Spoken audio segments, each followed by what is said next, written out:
Tá nós a chaint Aodh Ó Gallchóir úsáid in áit ag is samplaí mar seo. Hasí siad a chaint nó chuir siad amach a hiúil. Catíir sin nó bhfuil dá nós chomh fóntal na heile. Tréithí seo tá léithe a go mbeidh go háirithe a ganhain tealú. Ní phléithe me achan chas an seo a gin me dhéarart cibí i scéal a háilear rubag. Dús nar a heag briathra gluaiseachta, deirimiid hasí sé, hanag sí, nó fiú stad me.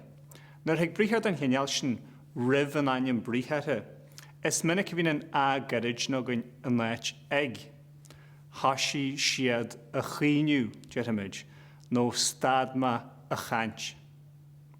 Tugaí faoi deara go minic leis an samplaí sin go mbíonn ruúin, mian nó sprach a gceist.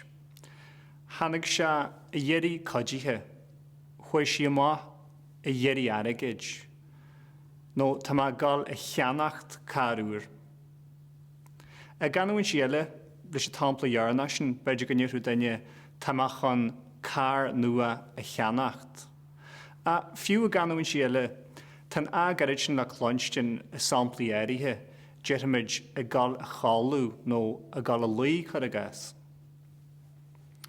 Agus deireadh ráite is beag locht a bheith ag daine chuir siad ag treid nó chuir siad a chreid.